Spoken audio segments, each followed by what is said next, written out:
welcome. My name is Shauna. I am a yoga teacher, a mom of two little ones, a full-time working mom, should I say, and I am the founder of Kalana Yoga.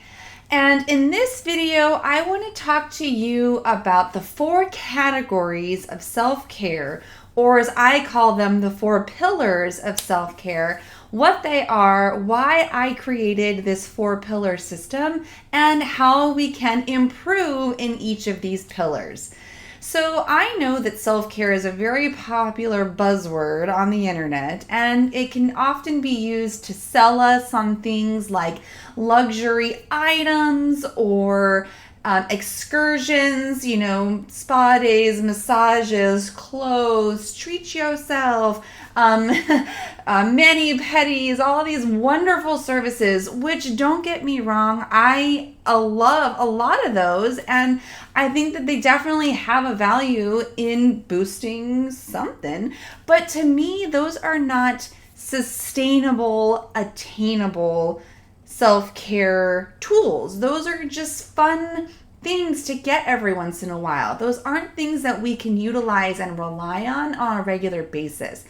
And in my view, self-care is not just a luxury. It is not something that we have to earn or work for or be able to, have to pay a lot for. Self-care is a necessity, especially for us busy working moms, just to keep ourselves at a normal kind of balanced emotional state, but then also can be utilized as a great tool to help us grow into a better version of ourselves and hopefully the best thriving version of ourselves.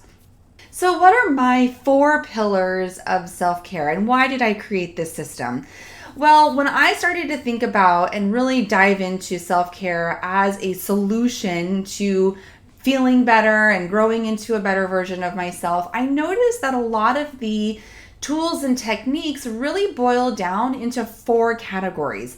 The first one is body. So the body care pillar. The second one is our mind care pillar. The third one is our connection care pillar. And the fourth one is integration. And I want to dive into each of these a little bit more. So body is the first one because I think that's what we think about when we think about self-care.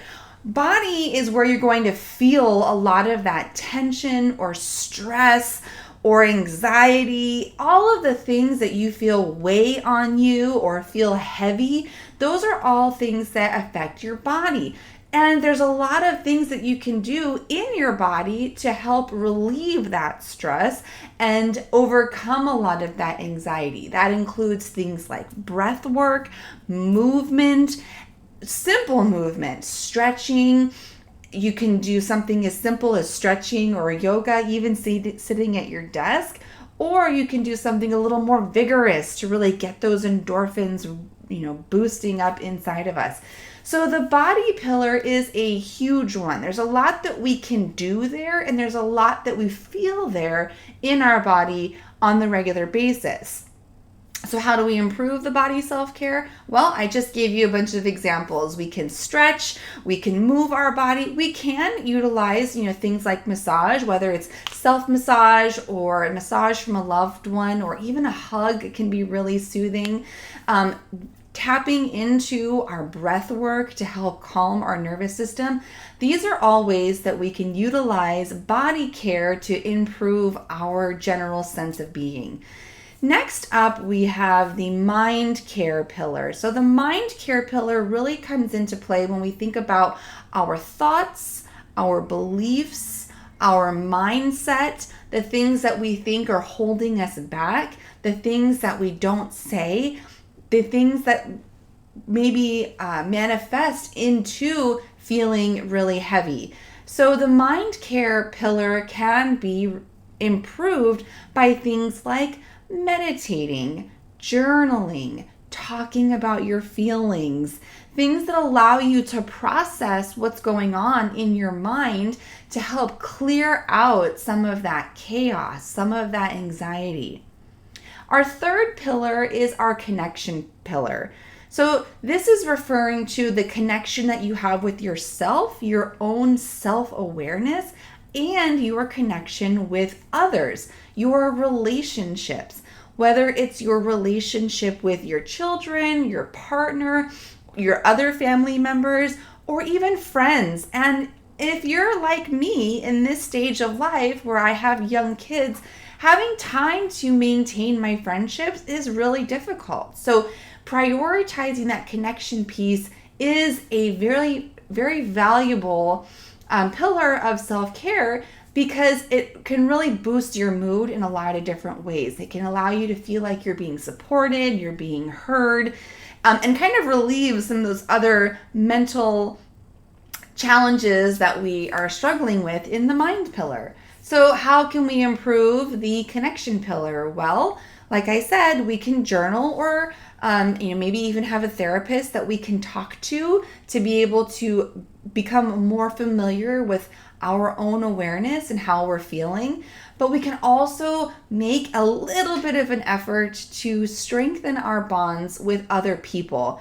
So maybe that means reaching out to a friend via text message, or getting more involved with your local community. Things that feel easy but give you a really great reward by feeling connected and supported by those around you.